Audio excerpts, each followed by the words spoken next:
espasmódica y repentina en el músculo respiratorio. Todo lo que digo está en los libros, es decir, no tienen que copiar nada, solo entienden los conceptos. Sí. Es la contracción espasmódica y repentina de los músculos expiratorios, ¿no? De una manera fuerte, por algún estímulo, con la glotis parcialmente cerrada, y luego de lo que está parcialmente cerrada localmente se abre, y eso lo que hace es expulsar todas las secreciones de los cuerpos externos, ¿no? Pero clásicamente es un mecanismo de defensa. Ya saben que en el cuerpo ocurre siempre que el mecanismo de defensa funciona al principio, pero después cuando se perpetúa por algún motivo termina produciendo estragos en el cuerpo. La lactosa es un reflejo defensivo claramente destinado a eliminar la presencia de cualquier cuerpo extraño dentro de todo el árbol respiratorio, de arriba a abajo. Cualquier cuerpo extraño, cualquier secreción, cualquier tipo de sustancia que se encuentre dentro del árbol respiratorio y que esté interfiriendo en el proceso normal de intercambio gaseoso va a ser expulsado o va a generar el reflejo de oxígeno y va a generar la tos, ¿no? Sí. Únicamente con la tos. Entonces, dicho esto, es evidente saber de que la tos puede ser causada por estímulos inflamatorios, por ejemplo, un proceso infeccioso respiratorio en cualquier lugar, ¿no? Nasofaringe, orofaringe, o incluso más abajo, laringo, traqueitis, etc.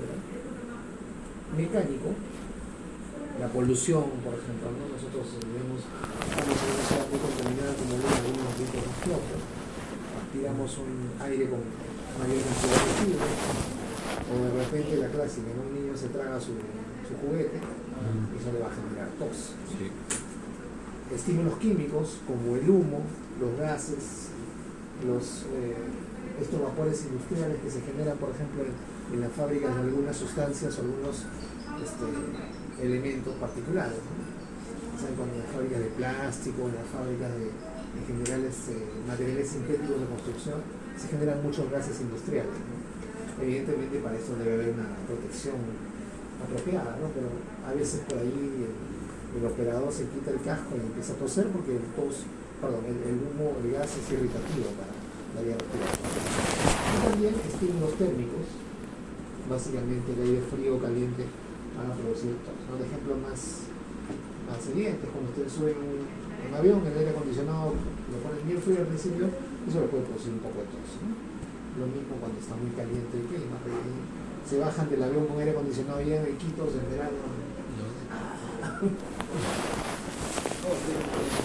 Sí, así es, pero el agua ya es un objeto, ¿no? Sí, listo. ¿El centro de la tos dónde está? En el bulbo raquídeo. El bulbo, ¿no? O sea, eso ya lo sabemos evidentemente. Tiene vías aferentes que básicamente están dadas por los nervios craneales del par 5, 9 y 10. Aquí ven ustedes desde dónde están los receptores. Fíjense ustedes, ¿no? Nariz y senos paranasales, región posterior de la faringe y todo lo que está en el tórax, pericardio, diafragma, oído, tráquea, bronquio, esófago y estómago. Que aunque no están en el tórax, también están inervados por el décimo par. ¿Cuál es el décimo par? El décimo par es el vago. Favorito de los estudiantes de medicina, el vago, ¿no? Porque acapara todo. Por eso le dicen vago, ¿no? Nemogástrico vago. Ok, entonces miren ustedes, las vías aferentes están dadas desde estos órganos, incluyendo órganos abdominales, como bien saben ustedes, pero finalmente todas ellas confluyen en el centro de la tos. Y desde ahí también salen las vías aferentes, es decir, los efectores, que finalmente van a provocar lo que nosotros clínicamente vemos, ¿no? Los nervios espinales que van hacia los músculos respiratorios, el nervio frénico, que bien saben ustedes, va del plexo braquial hacia el diafragma, y el mismo par décimo, el nemogástrico, que tiene vías sensitivas y vías motoras, ¿no? Que van a la laringe, la tráquea y los bronquios. O sea, finalmente, esto nos va a también permitir explicar no solamente la tos, por esta inervación en general, ¿no? Sino también cuando veamos el dolor torácico se van a dar cuenta por qué algunos dolores del abdomen se sienten en el tórax, ¿no? Por ejemplo, el foco del estómago. ¿Ok? Muy bien. Entonces, este es el mapa general del reflejo de oxígeno con vías, con receptores en toda la economía del aparato respiratorio, aferente básicamente por tres pares craneales, que llevan el impulso hacia el centro de oxígeno, y luego las vías eferentes están dadas por estos nervios, incluyendo el décimo par, para todos los músculos que finalmente van a producir el reflejo de la contracción brusca, ¿no? de los músculos respiratorios, primero con glotis cerrada y luego se libera la glotis expulsando todas las secreciones y los cuerpos extraños que pueden haber en la vía respiratoria. Hay muchas clasificaciones de la tos, ¿no? Sin embargo, yo concuerdo con la que se muestra en el Argente, referida a que conforme yo evalúo o clasifico la tos, dependiendo del tiempo de evolución, yo puedo tener una idea muy clara de cuál es su etiología. Entonces, desde mi punto de vista clínico, es mucho más fácil, es mucho más útil usar la clasificación del tiempo de evolución. Y esto lo tienen no solamente en el Argente, eso está también en el Bates y está también, si no me equivoco, en el Suroso. O sea, con los mismos tiempos, ¿no? Menos de 3 semanas como aguda, de 3 a 8 semanas como subaguda y más de 8 semanas como post-crónica. ¿Okay? Entonces, esa es la clasificación, repito, que desde mi punto de vista es más útil porque se correlaciona directamente con la etiología de la tos, con la causa de la tos. Desde el punto de vista clínico siempre hablamos, ¿no? Tos seca, tos húmeda, pero en realidad una misma patología puede producir los dos tipos de tos, ¿no? Al principio puede ser una tos seca, luego cuando evoluciona se vuelve productiva y finalmente, o sea, eso no me da ninguna clave para el diagnóstico, ¿no? Sin embargo, cuando hablamos del tiempo de evolución, sí podemos nosotros tener una idea un poco aproximada respecto a las causas de la tos, ¿no? Por ejemplo, la tos aguda es más frecuente en las infecciones del tracto respiratorio. Infecciones o inflamaciones. Ustedes saben que las infecciones pueden ser bacterianas o virales. ¿Cuáles son más frecuentes? ¿Bacterianas o virales? Virales. Virales, ¿no? Por lejos, ¿no? Cada invierno uno tiene algún proceso de resfrío, una infección respiratoria leve, una laringitis, una traqueitis, una faringitis que usualmente es viral, un montón de virus respiratorios que producen y a los cuales se añade ya a la fauna del SARS-CoV-2. Pero todavía el SARS-CoV-2 pues, sigue siendo un poco complicado en cuanto a la letalidad, ¿no? O sea, todavía sigue matando gente que no está vacunado, que tiene factores de riesgo mayores. Está más o menos, dependiendo de la población, en algunas poblaciones está matando casi tanto como la influenza, en algunas otras no. Yo diría que la estadística en nuestro país está sesgada por múltiples razones, porque nunca sabemos medir nada. Pero en Estados Unidos, por ejemplo, en las últimas semanas ha habido un brote especial de SARS-CoV-2 con la nueva variante, ¿no? Entonces, todavía sigue con nosotros, va a seguir con nosotros permanentemente. Lo que probablemente es el problema todavía y no podemos resolverlo por completo, es encontrar alguna manera de proteger a aquellos que son más vulnerables, ¿no? Así se va a quedar por eso. Sí, como esa fue la predicción desde que salió SARS-CoV-2, ¿no? Eso era lo que todos los que más o menos conocemos la historia como de los virus sabíamos. una influenza pero más fuerte. Así es. Se va a llevar de vez en cuando. Así es. O sea, eso era lo que iba a ocurrir, eso es lo que todos los que más o menos sabemos cómo evolucionan las enfermedades virales con el tiempo, sabíamos que iba a ocurrir eso. Lo que no sabíamos era en cuánto tiempo, ¿no? Cuando empezó esto, calculábamos 4 años, pero al final han sido 3 años, ¿no? Afortunadamente no se ve mucho más tiempo. Con el tiempo del delito español hace 5 la Primera años, Guerra ¿no? Mundial. 5 años, 6 años, 10 años todavía seguían viendo ese paciente. Ok, entonces la causa de la tos, cuando se presenta de manera aguda, es básicamente infecciones del tracto respiratorio, la mayoría son virales, otros grupos son bacterianas, en cualquier lugar del tracto respiratorio, ¿no? Desde arriba hasta abajo, desde un resfrío hasta una neumonía. Cuando se presenta de manera subaguda, es decir, ¿entre cuánto? Entre 3 a 8 semanas. De 3 a 8 semanas, la tos realmente es tos infecciosa. O sea, después de un proceso infeccioso que produce hiperreactividad bronquial. Acá es más frecuente con virus que con bacterias, ¿no? Por eso es que, por ejemplo, también los pacientes que tuvieron SARS-CoV-2 se quedan con una tos, ¿no? Por un tiempo. Entonces, están entre 3 y 8 semanas, esa tos es subaguda y está relacionada con la infección de SARS-CoV-2. Lo mismo ocurre para cualquier virus respiratorio, sobre todo virus, ¿no? Que son los que producen con frecuencia esta tos subaguda. ¿Ok? Y en cambio en tos crónica es todo otro mundo distinto, la etiología es completamente distinta. Entre pacientes que fuman, la principal causa es fetal. Entre pacientes que no fuman, son las otras 3 que están acá. Goteo nasal posterior, que es básicamente alérgico, asma bronquial y reflujo gastroesofágico. Entonces fíjense ustedes, solamente sabiendo el tiempo de evolución de la tos, yo ya tengo una idea clara respecto a las probables etiologías.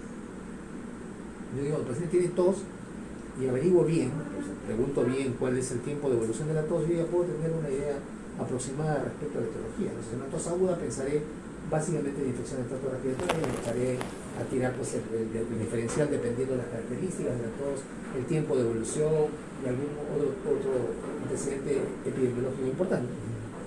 Si es subaguda, ya sé que probablemente es posinfecciosa y que debo buscar básicamente un agente viral que produjo esa infección al inicio y luego la tos. Y si es crónica, preguntaré primero si el paciente fuma. Y si no fuma, me echaré a buscar primero estas tres causas. Claro, hay muchas más, ¿no? Pero de manera sencilla, conociendo la evolución o el tiempo de evolución de la tos, yo puedo tener una aproximación bastante importante a la etiología del cuadro tosígeno. ¿Ok?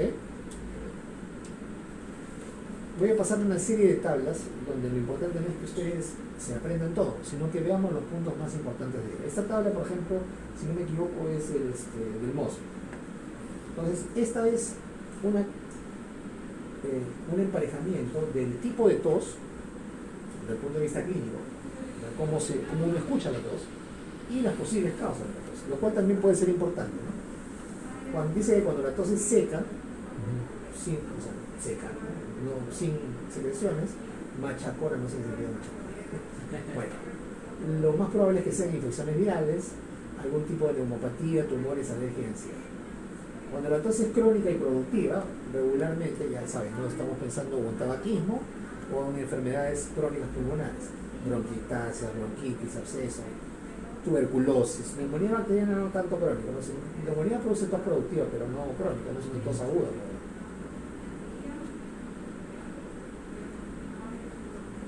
Cuando hay tos con sibilantes, acá típicamente vamos a verlo en el asma, ¿no? En los cospasmos, alergias, y podríamos ver la tos en la falla cardíaca crónica. Y aquí quiero hacer una diferenciación importante. Ustedes van a ver desde el punto de vista semiológico que la tos crónica se relaciona con insuficiencia cardíaca. O sea, la tos nocturna, ¿no? Es cuando el paciente se echa y, bueno, por física pura, por vasos comunicantes, toda la presión se iguala en el cuerpo, entonces aumenta la presión hidrostática en los pulmones, se congestiona porque el corazón no bombea bien, y el paciente se despierta, tiene ortopnea y tiene tos, y tiene sibilantes y tiene que gritar, ¿no? Okay. Eso funciona para la insuficiencia cardíaca crónica. El paciente crónico que está con falla cardíaca mucho tiempo y no recibe tratamiento, nadie lo diagnostica, nadie le da tratamiento, y todas las noches no puede dormir, tiene que dormir sentado. Eso, afortunadamente, ya no vemos. Lo que vemos son pacientes que tienen falla cardíaca crónica y se descompensan por algún motivo. O pacientes que hacen insuficiencia cardíaca aguda. Esos pacientes ya no tienen tiempo para hacer todos estos cambios que clásicamente nos han descrito como pacientes de insuficiencia cardíaca crónica. Entonces ya no te vienen con tos. Es más, cuando uno evalúa a un paciente con insuficiencia cardíaca aguda, específicamente la insuficiencia cardíaca crónica, la tos es un criterio excluyente de falla cardíaca. O sea, si un paciente viene con tos y disnea, yo ya no pienso que es falla cardíaca aguda, yo pienso que es un problema respiratorio. ¿Okay?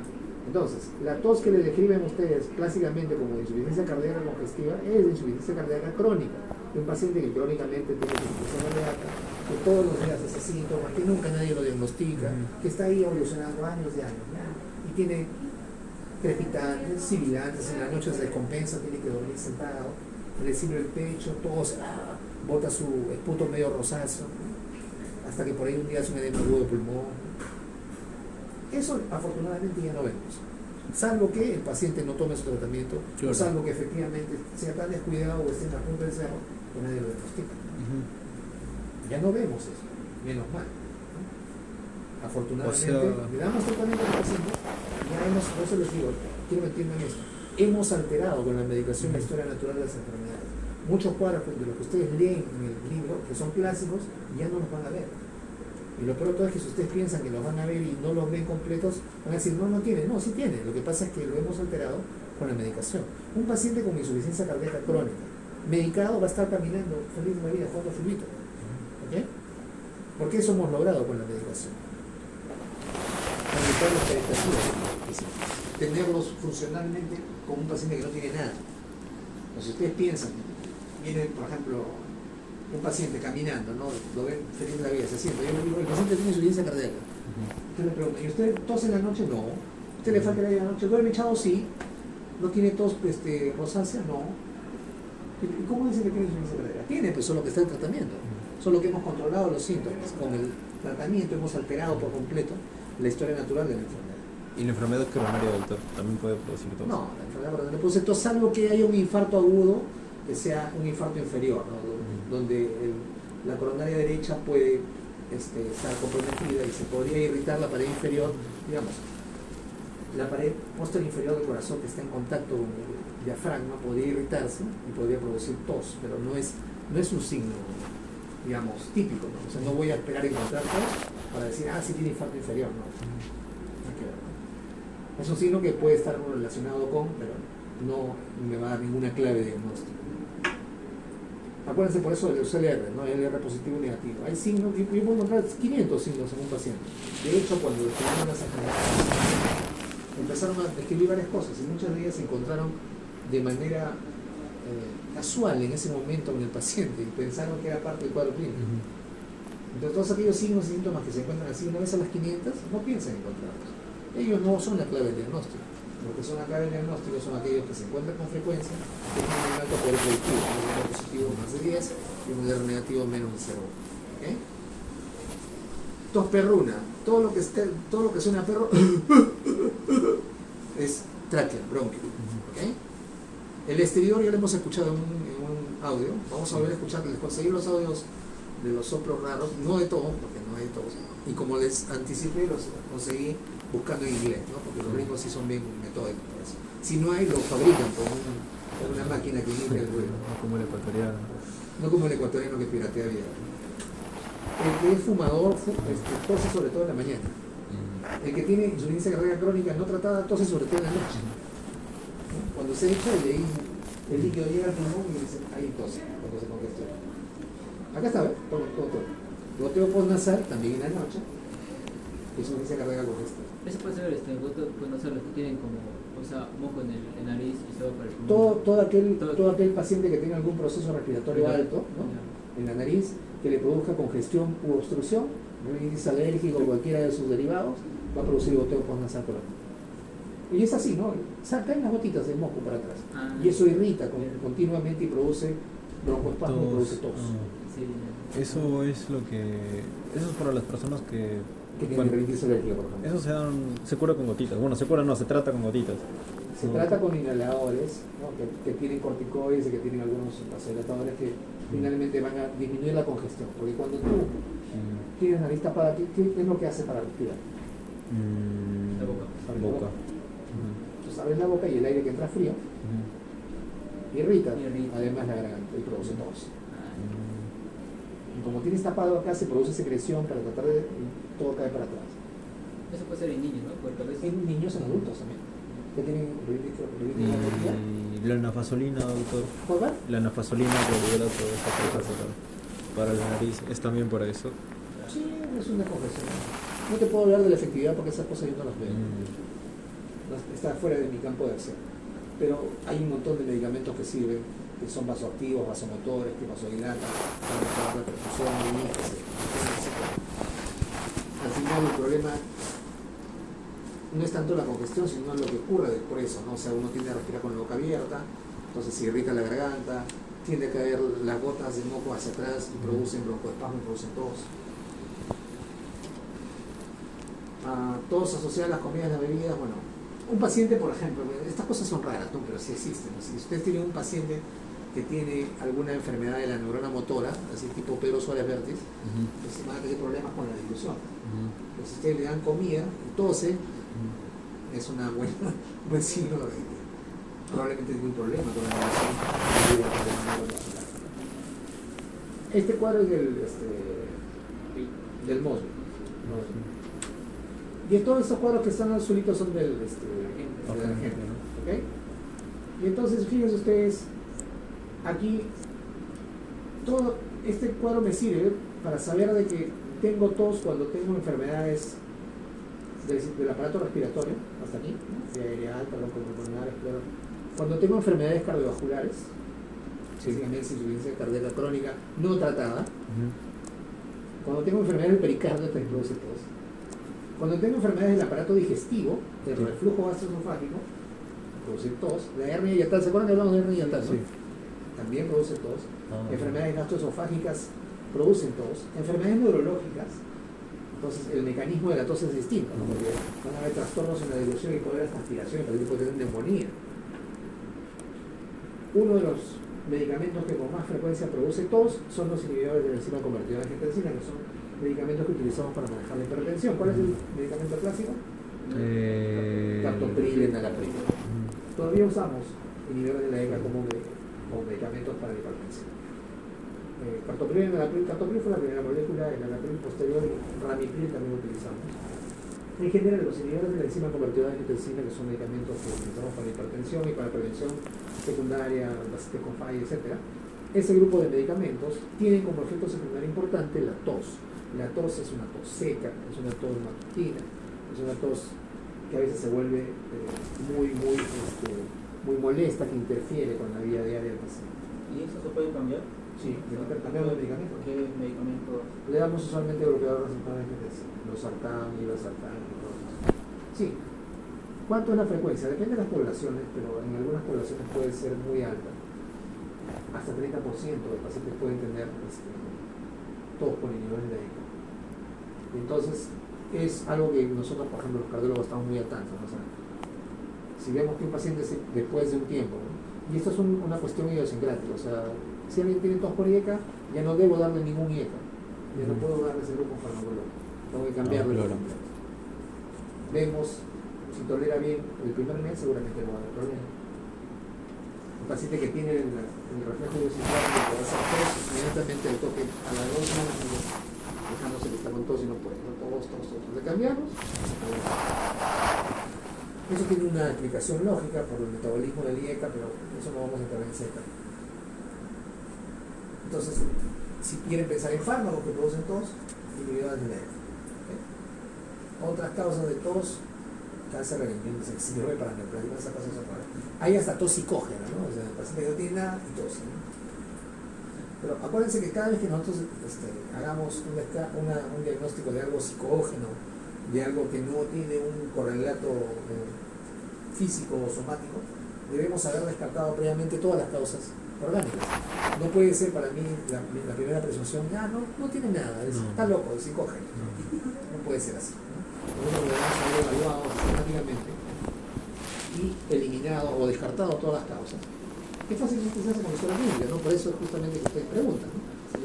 Entonces, si hay un signo o síntoma que no tiene mucha lógica, que está es medio bigarrado, que es medio raro, se presenta de una manera que no está descrita regularmente en la literatura, entonces probablemente no está relacionado con un problema orgánico. Pero primero yo debo ver lo orgánico antes de lanzarme por el diagnóstico de descarte,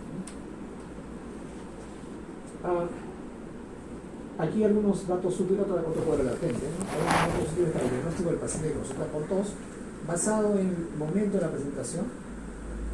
Y esto ya estaba puesto por otro lado: nocturna, cardíaca, reflujo gastroesofágico. Durante el ejercicio, los pacientes que tienen asma por ejercicio. O sea, los pacientes asmáticos pueden ser asmáticos a varias cosas. O sea, pueden tener el reflejo de broncoconstricción por varias cosas. Usualmente, el paciente asmático tiene reflejos de broncoconstricción por varias cosas. O sea, no es solamente una. Pero eso no lo sabemos, ¿no? Tendríamos que evaluar. El paciente que es asmático puede ser asma o puede ser broncoespasmo con el ejercicio, puede ser broncoespasmo con algunos fármacos, hace usualmente broncoespasmo con el polvo común, ¿no? Hace broncoespasmo cuando hace una infección respiratoria, porque es una reacción alérgica. Entonces, si el paciente está haciendo ejercicio, está corriendo un poco, le hacemos una prueba de esfuerzo y tose, seguramente que esa tos es alérgica, ¿no? Referida a un proceso de asma. Con la alimentación ya dijimos, con cualquier problema de la vía, cualquier problema de la dilución. Cuando hay tos con los cambios, esto sí es típico, ¿no? Cuando hay tos con los cambios posturales, usualmente está relacionado con bronquiectasia, ¿no? ¿Cuál es el caso típico que vemos en el país? Que sí vemos, o sea, todavía hay pacientes tuberculosos que han tenido tratamiento intermitente, que no se han curado adecuadamente o que han tenido un tratamiento tardío. El bacilo ha producido daño importante, daño orgánico, algunos de los pulmones son largos, y produce bronquiectasia. Como ya saben ustedes, bronquiectasia son bronquios dilatados, ¿no? Esos bronquios dilatados son bolsas, son reservorios de pus y de secreciones. Entonces están en una posición, lo mueven y se mueve toda la secreción y bota broncorrea, ¿no? Es más, eso se utiliza, ese principio se utiliza para hacer el drenaje postural.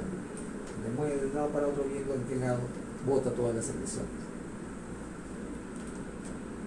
Cuando hay una tos, obviamente ante cualquier agente ambiental, ustedes seguramente van a poder rápidamente determinar que es una tos por una alergia. Esto ya habíamos dicho, entonces sibilancia por asma. Tos y hemoptisis, esto bueno, puede tener varias causas, ¿no? Puede ser por cáncer, tuberculosis y todo pulmonar. Ya vamos a tener un seminario, tú estás haciendo el de hemoptisis, ya lo habrás hecho, ¿no? Porque mañana ya me tengo que meter en comunicación y tengo que hacer las preguntas. Por eso no voy a hablar de hemoptisis, hoy día vamos a ver el sábado. Mañana nos va a decir a fondo todo lo de hemoptisis. Tos y broncorrea, en los metástasis ya habíamos dicho, vómica, y vamos a ver luego es la expulsión de cualquier otro líquido, y el absceso pulmonar. La vómica, ya que estábamos hablando, es la expulsión brusca y masiva por la boca de una cantidad grande de pus o líquido. O sea, no es que sea una plenita, es un montón de pus o líquido. Por eso tiene un nombre especial. Y entonces la expulsión se hace, así como dice aquí, a bocanadas, con violentos golpes de tos. Yo nunca he visto una vómita, nunca he tenido el ingrato placer de ver, ¿no? O sea, lo que nos han contado a nosotros cuando yo aprendí semiología es lo mismo que les cuento a ustedes, ¿no? Un paciente que, por ejemplo, no tiene un quiste atídico pulmonar, que se abre un bronquio y entonces se desencadena la tos porque en el quiste atídico están pues los bichos, ¿no? El quinococo granuloso, los quistes de quinococo, y irrita la vía respiratoria y el paciente empieza a toser. Tose y bota pues una marejada de líquido en este caso, por ser un quiste atídico. Lo mismo ocurre cuando pasa con un absceso, pero en vez de botar líquido, bota pus. Justamente por la naturaleza del reflejo tusígeno violento, se puede provocar incluso sofocación o asfixia. Acuérdense que cuando el paciente tose no está respirando. Cuando hablamos tampoco respiramos, ¿no? Cuando comemos tampoco respiramos. Entonces, por eso es que un paciente que tiene un problema cardiovascular, que tiene disnea, y que es una disnea avanzada, si yo le digo, léeme este poema sin tomar aire, se va a cansar más rápido que alguien. De repente un paciente que tiene insuficiencia cardíaca no va a poder cantar, le va a faltar el aire. Es como un niño que no sabe controlar el aire, ¿no? Pero en este caso es por una patología. Si el paciente come, ¿no?, copiosamente, sin descanso, le va a faltar el aire. En todos esos movimientos, ¿por qué? Tampoco se sugestiona. Entonces todos estos movimientos son sin respirar. Uno cuando habla no respira, uno cuando tose no respira, cuando canta no respira. El cantante toma aire para poder aguantar, ¿no? Excepto cuando bebe. Cuando está bebiendo, si respira está toda. Haz la prueba. No, haz la prueba para que caiga todo el líquido, que sea agua nomás, para que no tenga una neumonía química. Por eso es que hablamos de neumonía aspirativa, ¿no? Cuando el paciente tiene problemas en los reflejos de cerrar, abrir la glotis, por algún problema neuromuscular o por la edad, entonces ahí cuando se respira con la glotis abierta y todo se mete al tracto respiratorio y hace una neumonía aspirativa. Entonces, este reflejo es tan intenso, el de la vómica, que puede efectivamente producir sofocación o asfixia. Ahora, hay pacientes que afortunadamente, no sé si tan afortunado puede ser, tienen una vómica fraccionada, o sea, botan un pocotón y después botan otro. Esto usualmente se describe de manera típica en los libros con el absceso pulmonar. Yo, repito, les cuento, yo no he visto nunca. Sí. O sea, todo mi tiempo de estudiante, de interno, de todo, no he visto nunca una vómica, menos mal.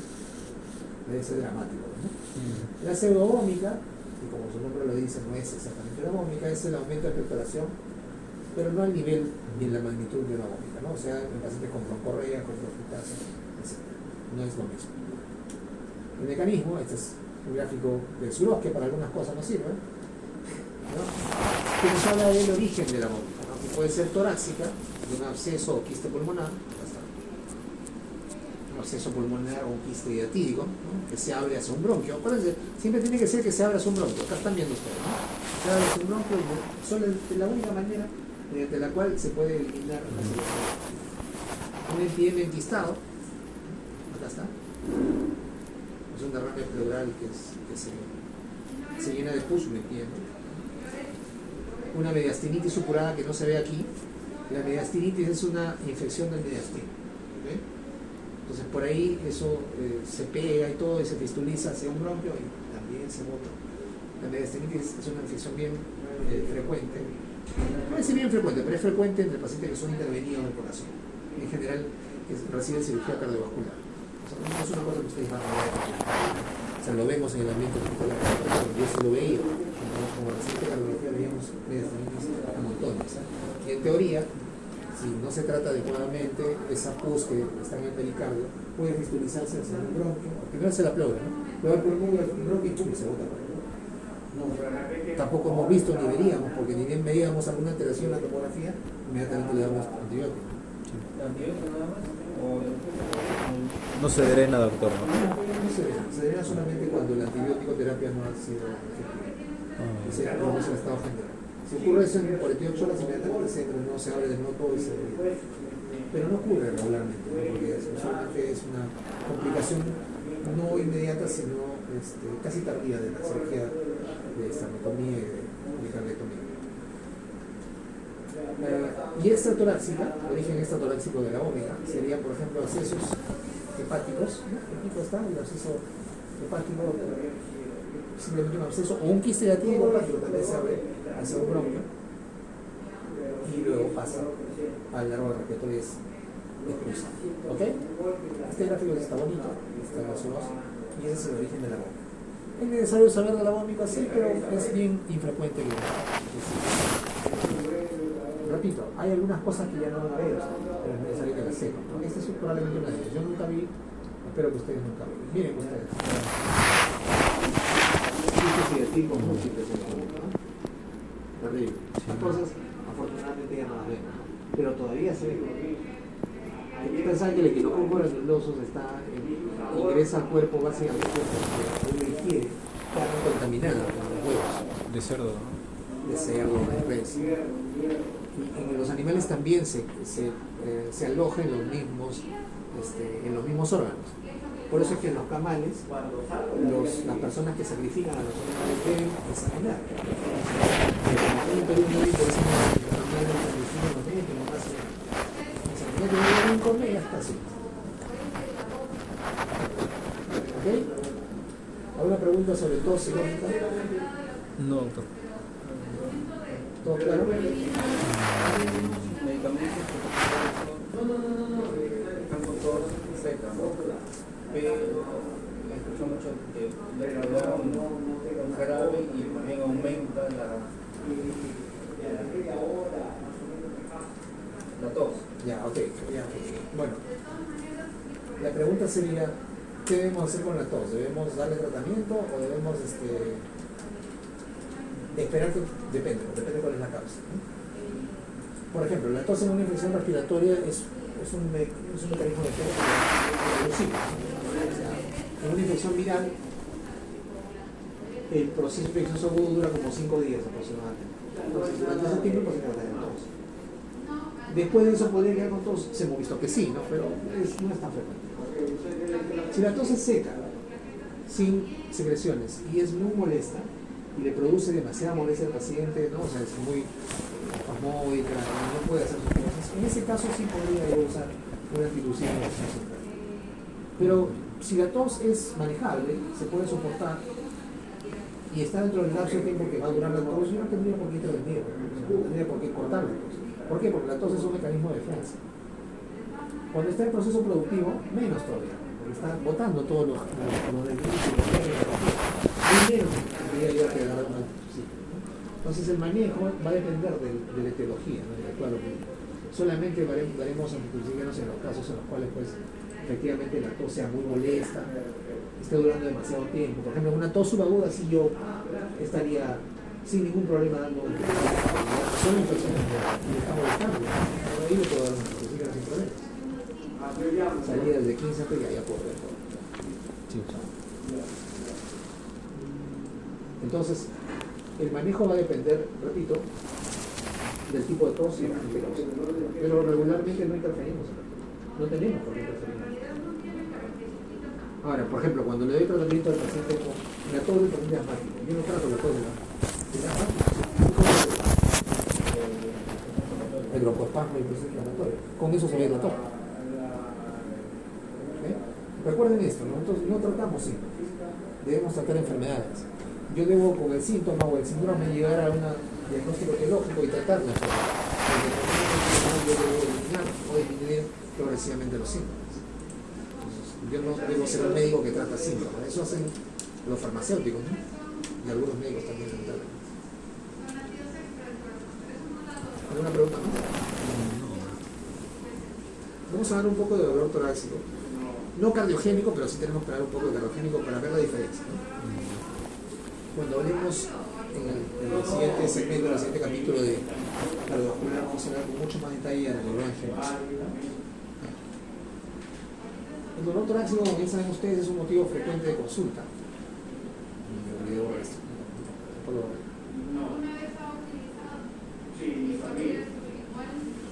Es tan frecuente que hasta niños vienen a la consulta por dolor torácico, pero por todas que siguen mandándolos al cardiólogo. Las causas usualmente no están relacionadas. En el CIDOS hay una sección importante del dolor torácico y les recomiendo que tengan una primera parte que tiene que ver con el dolor, ¿no? El dolor somático y toda la diferenciación y la definición teórica que hace respecto a las vías del dolor. Es importante porque eso les permite tener claro por qué, ya les había adelantado hace un momento, ¿no? Por qué algunas veces dolores abdominales se sienten en el tórax. Y entonces es porque el dolor somático puede ser local, irradiado o transmitido. O local, irradiado y referido o reflejo. O sea, puede dolerme en el lugar donde efectivamente hay un problema. Sí. Puedo yo sentir una irradiación hacia la zona, o puede ser este dolor que estoy sintiendo aquí, dolor que en realidad viene de otro lado. ¿Sí? Las vías de sensibilidad ya son muy parecidas a las vías de la tos, ¿no? Porque son los mismos nervios que irradian. El plexo cervical, el frénico y las raíces del C7 a T2. ¿Okay? ¿Cuáles son los órganos del tórax que duelen? La pared torácica y la pleura parietal. ¿Okay? La que duele es la pleura parietal. Esto es lo que duele. La pleura, parte de la pleura también el pericardio comparte el mismo origen embriológico, también duele, ¿no? Todo lo que es parietal y la pared torácica, eso es lo que duele. Además, hay otras estructuras vasculares que duelen, básicamente por los cambios de presión. Duelen también los bronquios, la tráquea, eso también duele. Pero en el tórax, solo el tórax, los bronquios y la tráquea están un poco más arriba. Pero en el tórax básicamente duele la pared torácica y la pleura parietal. La inervación es esta: el plexo cervical para la punta de los pulmones, el nervio frénico para el pericardio y el diafragma, y para el diafragma también de C7 a T2. ¿Okay? ¿Qué es lo que no duele? El parénquima pulmonar, los bronquiolos, no los bronquiolos, y la pleura visceral. Eso no duele, no tienen sensibilidad dolorosa. ¿Okay? Todos los receptores están básicamente en la pared torácica y en la pleura parietal por estas vías aferentes. Dijo que los bronquios sí dolían, ¿no, doctor? Los bronquios sí. Los bronquios. Por eso es que lo que duele en el pulmón o en el tórax es cuando se extiende hasta la pleura parietal o diafragmática. Si alcanza la tráquea o grandes bronquios, en caso de espasmo vascular, eso sí duele. Y a consecuencia de cambios en las relaciones de la presión intrapulmonar e intrapleural. Lo que ocurre, por ejemplo, con un derrame pleural, ¿no? Cambian las presiones intrapulmonar e intrapleural. Eso es lo que duele en el tórax en general. Y entonces, basado en ello, el dolor puede ser parietal, o sea, de la pared, fracturas, pericondritis, miositis, todo lo que sea la pared torácica. Elementos óseos y elementos fibrosos, cartílago, la pericondritis, frecuentemente duele. Presionas al paciente ahí en el cartílago y le duele. Pueden doler las vísceras, pero estas, ¿no? La tráquea, los bronquios, el mediastino, el pericardio, la pleura parietal del corazón, bueno, pericardio, ¿no? Y esos dolores usualmente por la inervación que tienen, que es el frénico, que sale del plexo braquial, duelen de manera vaga y se van hacia el cuello. Por eso es que el dolor del infarto se va hacia el cuello, por la inervación. ¿Okay? Y pueden haber dolores referidos de otros órganos que no están en el tórax, sino están en el abdomen, la vesícula, el páncreas, el esófago y el estómago, que también, como ustedes han visto, tienen las raíces hasta T12 y nuevamente se van hacia arriba y duelen. ¿Ok? Cuando uno evalúa a un paciente con dolor torácico, lo primero que tiene que hacer, o debe tener en mente, es esto, ¿no? Que puede doler cualquiera de estas tres partes. Lo más frecuente es que duela la pared, ¿okay? Que sea un dolor parietal, que no sea un dolor visceral. Y eso va a cambiar conforme va cambiando el grupo etario. O sea, si viene un niño de 15 años, un muchacho de 13 años, con dolor torácico, le cuenta su dolor, seguramente que es un dolor parietal. Si viene un adulto de 75 años que ya tuvo un infarto, que es diabético, ese sí de repente tiene un dolor de origen cardiovascular, visceral. Si vengo a un paciente joven ahí al medio, como 30, 40 años, tendré que ya tener mucho más cuidado porque ya puede ser. ¿Ok? Esa capacidad de que ustedes puedan adecuar y puedan darse cuenta cuáles son los desastres probables va a depender, primero, de que sepan hacer una buena historia clínica, de pregunta al paciente, identifiquen bien los grupos de riesgo, porque la patología es distinta para cada edad. Es distinto incluso para cada sexo. Las mujeres tienen más enfermedades autoinmunes. Sí. Entonces, si viene una mujer que es joven, le voy a escribir el caso de un familiar mío, una mujer joven de 28 años, hizo un cuadro compatible con un infarto cerebral. Mujer de 25 años. Infarto cerebral. Hizo un infarto cerebral. Hizo mi pareja. Nadie sabía lo que tenía. Yo había ido a medicina y yo ya sabía lo que tenía. Y no me equivoqué. ¿Qué creen que pudo haber tenido mi prima? ¿Qué tiene?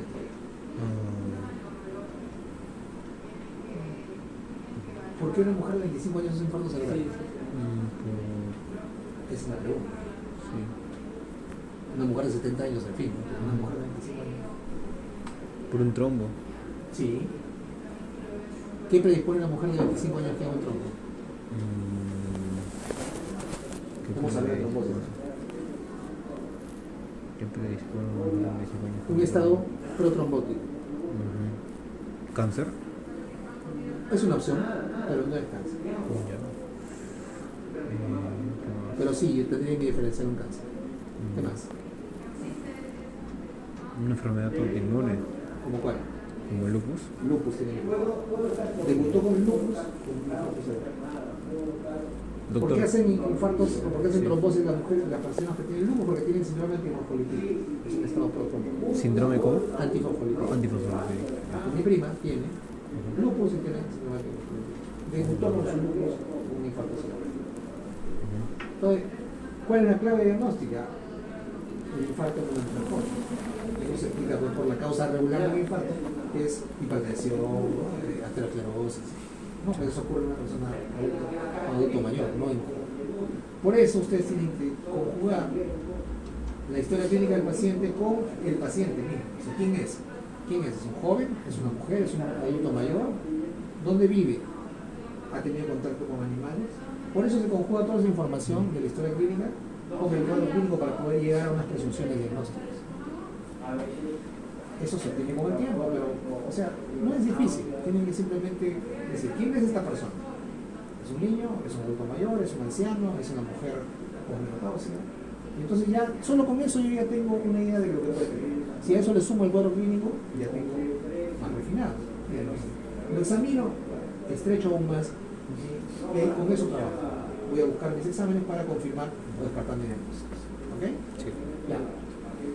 Entonces, la estrategia para el dolor torácico, decía, es primero saber de que duele es cualquiera de estas tres cosas, que lo más frecuente es dolor parietal, pero lo más importante es descartar rápido justamente lo que puede ser más grave. Y para todo el mundo lo más grave es que sea un dolor de origen cardíaco, cardiogénico. Entonces, esa es la estrategia del dolor torácico. Pero yo necesito al cardiólogo para descartar que eso sea cardiogénico siempre. No lo necesito. Si viene un niño de 13 años con dolor torácico, ¿por qué llamar al cardiólogo? ¿Cuál es la probabilidad de que sea un infarto? 1%. Un niño de 13 años. 1%. No llega a 1%, no te pasa. 0.01, 0.03. Que sí puede tener, si tiene un tacayazo, por ejemplo. Si tiene una enfermedad de tejido conectivo, puede ser un infarto. Si tiene un síndrome protrombótico, puede tener, pero eso no es frecuente, pues es raro en la población. Encima si viene y le toco y le duele, ya, pues, ya sé lo que tiene, ¿no? ¿Qué tiene? Si le toco te duele. Una osteocondritis, un problema de dolor parietal. Ya. Será una osteocondritis, una ostocondritis, una pericondritis, miositis, cualquier cosa que tenga itis, pero no es nada de eso. Sé que es un dolor parietal, sé que es un dolor no cardiogénico. Entonces, justamente es eso, ¿no? Saber que hay 3 lugares donde duele y que yo debo descartar primero rápidamente lo que es peligroso para la dieta. Entonces, estas son las fuentes de dolor torácico que vamos nuevamente, no tengo yo que aprenderme todo, pero es evidente, ¿no? O sea, el músculo cardíaco duele por isquemia, ¿no? Porque hay algo que esté obstruyendo el flujo sanguíneo, que puede ser una obstrucción parcial o total, y eso va a producir dolor. El pericardio, al igual que la pleura, duele. Así que cuando hay una pericarditis y se está inflamando el pericardio y está empezando a llenarse de líquido, ahí es donde más duele. La clásica es la pericarditis posinfarto. La pleura, ya sabemos, la pleura parietal duele y va a doler en todas las afecciones de la pleura y del pulmón. No porque duele la pleura visceral, sino porque al inflamarse eso va a transmitirse a la pleura parietal. Tanto en una neumonía, en un neumotórax, en un derrame, en todos lados, lo que sea de la pleura del pulmón va a doler, pero no por el pulmón, sino por la pleura parietal. La tráquea y los bronquios grandes duelen, le dijimos, ¿no? No los bronquiolos, los bronquios grandes, la tráquea sí duele. Sí. Tiene una laringitis, una traqueitis, una bronquitis, duele. El paciente tose, y la tos es más áspera, duele. Todo lo que sea la pared torácica, incluido los sistemas musculoesquelético y nervioso. No se olviden, por favor, que aparte de los dolores que hay por las estructuras posturmusculares, además puede haber SOS. Para eso tienen que examinar. Un paciente le dice, me duele. Okay, entonces ustedes le preguntan por las 7 características, ¿no? El OPQRCTI. Se preguntan todas las características del dolor. Okay. Y se olvidan de examinar. No estamos con el examen completo, pues, ¿no? Sí. ¿Por qué? Muchas veces he visto yo en médicos ya licenciados con especialidad que preguntan cualquier cosa, lo mandan al cardiólogo, vienen conmigo, yo lo destapo y le encuentro un SOS. Eso para mí es inutilidad, ¿no? O sea, alguien no sabe hacer su trabajo. Un médico de medicina interna me manda un paciente por dolor torácico y lo examina. ¿Cómo me doy cuenta? Porque le destapo yo, le miro y ahí está la culebrilla, ¿no? Las vesículas. Se acabó ¿qué tengo que hacer yo? ¿Quién se equivocó? El médico internista. Lo devuelvo con ganas y con rocha todavía. No puede ocurrir eso, pero el paciente pierde tiempo, o sea, tiene que examinar. ¿Interno es el último año de medicina interna? Un médico interno. No, un médico internista. Internista. Un médico que cobra. Claro, hay una especialidad ya. Un médico con especialidad. Entonces no puede ser eso, pues tiene que examinar. O sea, cuando hay dolor en la pared torácica, no se olviden nunca de mirar bien. Porque a veces van a ver las lesiones ya en remisión y lo que tiene es una neuralgia postherpética. O a veces cuando está brotando, ahí van a ver el dolor en el mismo momento, ¿no? Miren, si quedan vesículas es el dolor de la erupción. Si es que ya no hay vesículas, pero hay, ¿no? Huellas de lesiones, es la neuralgia postherpética. Sobre todo que se da después de una semana de que ha desaparecido la erupción. Sí. Duele fuerte, ¿eh? Sí. Duele fuerte. Es bien complicado a veces manejar el dolor postherpético. A veces hay que mandarlo ahí al neurólogo para que maneje. Es un dolor neuropático, no por irritación de toda la raíz nerviosa. Es dermatoma. ¿Qué virus es? Herpes zóster. No. ¿Cómo se llama el virus? El virus herpes, no sé qué cosa. ¿Cómo se llama el virus que produce el zóster?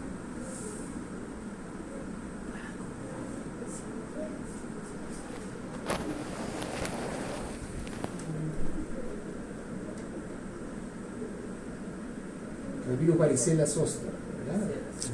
Se aloja en los ganglios posteriores paravertebrales y por algún motivo, usualmente relacionado con inmunosupresión transitoria, no tiene que tener ciertas, por inmunosupresión transitoria o por algún problema de estrés emocional, se libera y produce la típica erupción y luego el dolor.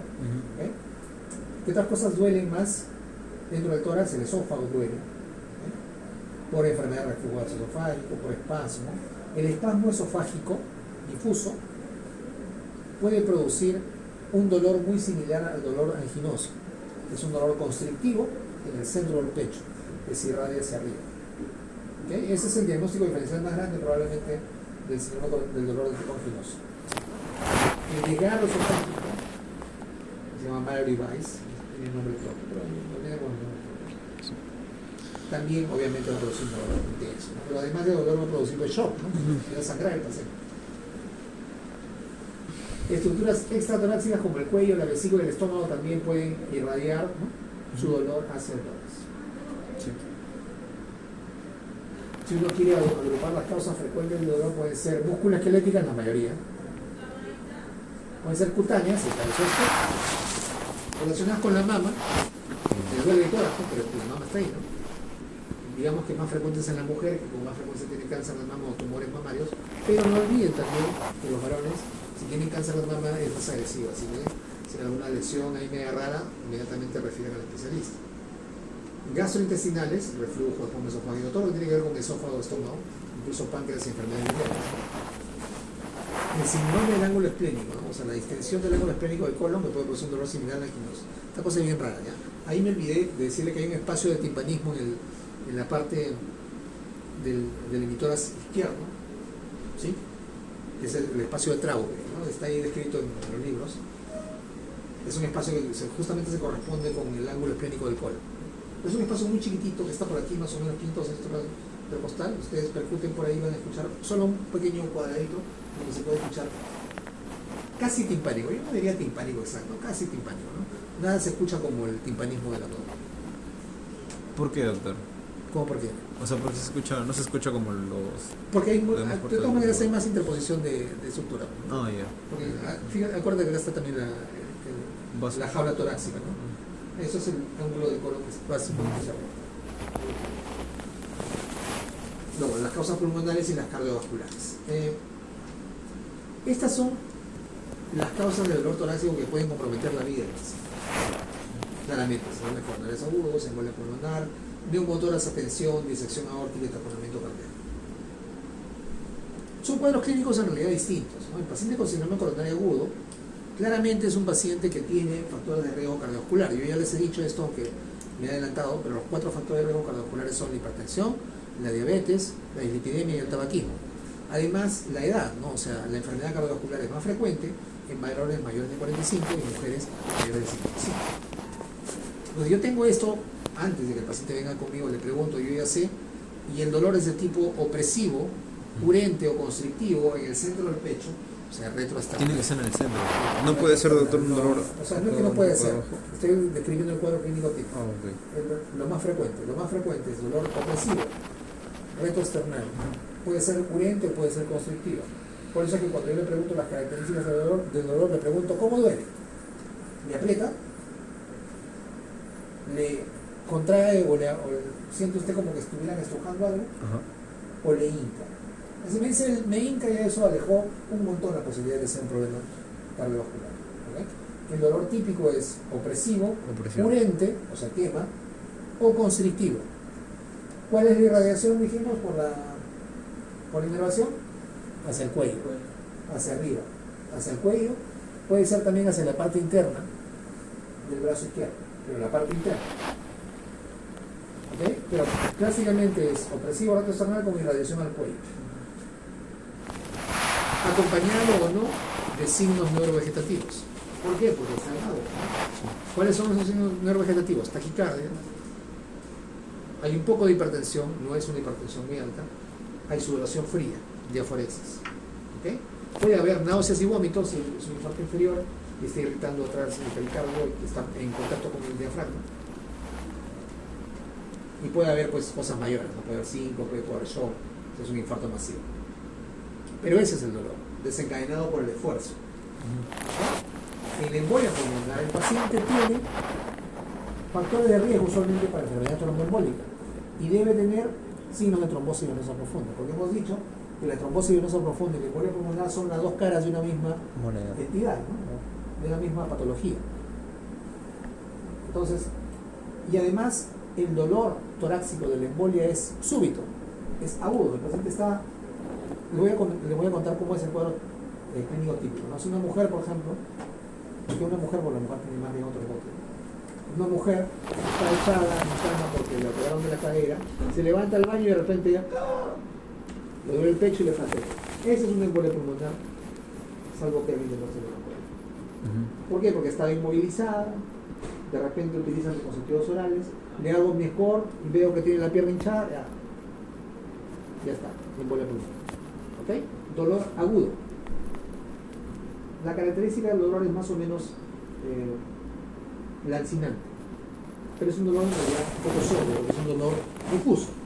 Sí. En el neumotórax, atención, o en el neumotórax en general también va a aparecer súbitamente el dolor. El dolor es de tipo pleurítico. ¿Cómo es el dolor de tipo pleurítico? De la atrás. ¿Ya? Es un dolor como de una hincada, atrás. Aquí el lado derecho, o la izquierda o el lado derecho. El neumotórax, ya saben, puede ser un neumotórax espontáneo, cuando una bula enfisematosa se rompe, y eso va a ser este cuadro típico, ¿no? Súbitamente el paciente le duele, le falta el aire y tiene ese dolor de tipo pleurítico. Puede ser un neumotórax provocado, y en ese caso va a ser que alguien lo está punzando y le produce un neumotórax con una complicación del procedimiento. Y ahí se van a dar cuenta inmediatamente, ¿no? Si ustedes están haciendo el procedimiento, ya saben, van a darse cuenta que ¿no? Sí. Y después le van a tomar su placa y van a tener que ir a cuidar al paciente toda la noche. El neumotórax espontáneo es afortunadamente cada vez menos frecuente, pero sí existe, ¿no? Acuérdense que tiene relación con el hábito. Ya. ¿Cómo se llama? ¿El hábito corporal cuál es? ¿Torres Antonel? No. Endomórfico, el flaquito, el longilíneo. La disección aórtica es una catástrofe en realidad. Lo más trágico es que nunca sospechan de ella. La disección aórtica no es lo mismo que el neurisma disecante. Ya desde ahora les digo. A ustedes de repente les van a enseñar lo mismo que les han enseñado a todo el mundo, pero no es lo mismo un neurisma disecante que la disección aórtica. Un neurisma disecante es una complicación cardíaca simple. Eso ya tampoco lo vemos. Sí. Lo que vemos es la disección. La disección es simplemente la separación de las dos capas. Sí les había hablado antes de disección, ¿no? La íntima y la media de la aorta, que es la arteria más importante del cuerpo, se separan, se rompen, se fraccionan. ¿Por qué? Por hipertensión. La causa de disección es 99.9% hipertensión. Entonces, este paciente va a venir con hipertensión, con mucha presión muy alta, por encima del 180 por 120 solamente está por encima de 200 de presión. Son pacientes adultos o adultos mayores. El dolor inicia súbitamente. Es un dolor que los pacientes describen como un dolor desgarrante, que sienten como si lo estuvieran atravesando desde el pecho hasta la espalda. Es un dolor incluso a veces más intenso que el dolor del síndrome coronario agudo. El paciente que le duele el pecho por un infarto o un síndrome coronario agudo va a estar así. No se va a querer mover, porque si se mueve, hace ejercicio y duele más. El paciente con la disección aórtica se mueve como loco en su camino. Nada le calma el dolor, ni el cambio de posición. Esa es la diferencia. Y la característica del dolor es un dolor lancinante, como si lo estuvieran atravesando del pecho hasta la espalda. Y le duele la espalda. Se queja de que le duele de aquí hasta atrás. ¿Ok? Bueno, el taponamiento cardíaco usualmente es un proceso que ocurre como consecuencia de algo, ¿no? Un paciente que tiene pericarditis. Digamos que este es un cuadro clínico un poco más larvado, no es tan agudo como estos, ¿no? Y vamos a sospechar de un paciente que ya tiene un proceso infeccioso o inflamatorio en el pericardio, y que lo que va a ocurrir es que se llena de líquido el pericardio hasta que deja o impide que el corazón lata adecuadamente, ¿no? Entonces hay aumento de la presión venosa yugular, pulso paradojal, y no se escuchan los ruidos cardíacos porque está encerrado en una caja de agua, ¿no? El corazón. Este cuadro también es del Argente. Es importante para ver las características del dolor, que es isquémico, como les había dicho, constrictivo, urente, ardiente, lo mismo, quemante, opresivo, gravativo es opresivo, ¿no? Retroesternal o hasta el epigastrio, o sea, en esta zona. No es al lado derecho, no es al lado izquierdo, es en el centro del pecho. ¿Okay? ¿Dónde se propaga? Ya habíamos dicho, hombro, miembro superior, pero la parte interna, cuello, mandíbula. ¿Okay? ¿Y el epigastrio también dice, creo? Sí, un poquito más abajo. Acá se recha usualmente el epigastrio. ¿Cuál es el desencadenante usualmente para un síndrome coronario agudo? El ejercicio. Pero también puede ser el frío. ¿Ok? Por eso es bien frecuente que un paciente se infarte cuando hay un ola de frío. O en general un cambio de temperatura importante. Sí. El dolor no isquémico es de todo lo distinto a esto. Sordo, en punta de costado. En punta de costado es el dolor pleurítico y el dolor de la neumonía. Se intensifica con la respiración el dolor pleurítico y el dolor de la neumonía. ¿Dónde le duele? El de mi tórax, aquí duele la pared costal, a la altura de la tetilla, en cualquier lado. Entonces, este dolor isquémico tiene estas características, ¿no? Y si yo pienso que es un dolor isquémico, estoy pensando en un problema cardiovascular, en un síndrome coronario agudo, o incluso, aunque no es muy similar, podría pensar hasta una disección aórtica. Pero el dolor isquémico duele así. Este es el dolor que tenemos que identificar que no sea el que tenga el paciente. Si tiene otra cosa distinta a esto, ya tranquilos, nos quedamos y hacemos el diferencial del dolor. Pero tienen que recordar que la mayor cantidad de cuadros de dolor torácico no están relacionados justamente con el corazón, sino son dolores de otras partes. Son de otras estructuras del tórax o son dolores de la pared torácica. ¿Ok? Sí. Este cuadrito lo saqué. ¿De dónde lo saqué? De un artículo. Ya, y esta también está más o menos lo mismo: dolor isquémico, dolor pericárdico, dolor pleurítico, dolor de disección aórtica, esofágico y embolia pulmonar. Ya hemos hablado más o menos de cada uno de esos. Probablemente un resumen. Me interesan estas cosas desde localización, agravantes, atenuantes y sintomatología. Las pruebas complementarias ya las veremos cuando hablen ustedes en medicina interna. No es muy relevante en este momento. Lo que importa es que ustedes aprendan a ver la característica del dolor, a saber que el dolor en el tórax mayormente está relacionado con problemas no cardiogénicos. Pero estamos obligados a evaluar que sea un dolor de algo que potencialmente ponga en riesgo la vida. ¿Cuáles son esas situaciones que ponen en riesgo la vida? Estas: síndrome coronario agudo, embolia pulmonar, dolor de tensión, disección aórtica, taponamiento. Pero el taponamiento ya en realidad es cuando el paciente tiene una evolución un poco más larga, ¿no? Desde el punto de vista agudo, estas cosas son las que más nos importan descartar de inmediato para proceder a la evaluación del dolor torácico. ¿Ok? Sí. Creo que eso es todo. Muy bien, ya saben ustedes que todo está siempre en la carpeta. Sí. Pueden mirarlo, pueden repasarlo. ¿Alguna pregunta respecto a dolor torácico? Doctor, ahí viene una de las tablas que decía dar aspirina si había probable trombosis, donde hay el síndrome coronario agudo. Ajá. ¿Qué tan cierto es que a las personas que ya de la tercera edad se les pueda dar aspirina el resto de su vida para evitar cualquier problema traumático? Ya, ahí estás hablando de, hay dos formas de dar prevención para la enfermedad coronaria. Prevención primaria es cuando la persona no ha tenido nunca en su vida ningún evento coronario o ningún evento cardiovascular. Sí. Y prevención secundaria es cuando una persona ya tuvo un evento cardiovascular, yo le estoy dando un medicamento para evitar que tenga otro en el futuro. ¿Qué se consideran eventos cardiovasculares? Un infarto al miocardio, cualquier tipo de desorden vascular isquémico cerebral, cualquier tipo de trombosis arterial, son considerados enfermedad cardiovascular. Entonces, si un paciente ya tiene o ha tenido alguna de estas cosas, yo de todas maneras tengo que darle un antiagregante plaquetario, que puede ser aspirina, que puede ser clopidogrel, de por vida para disminuir el riesgo de que tenga otro. Sí. Eso se llama prevención secundaria.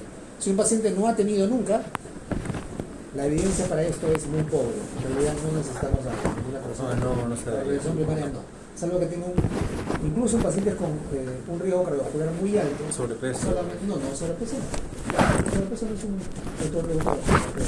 Colesterol alto. Eso sí, eso es ideal. Pero yo tengo que evaluar personalmente a cada paciente para ver si su riesgo es muy alto. Ajá. Y solamente en casos de riesgo muy alto Sí. podría yo darle, ¿no? Pero en prevención primaria en general no se recomienda, No se recomienda dar aspirina. de manera así discriminada como la gente piensa, no. Okay. ¿Alguna pregunta más?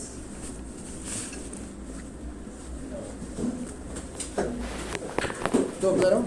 No te dormido, ¿no? No te he visto.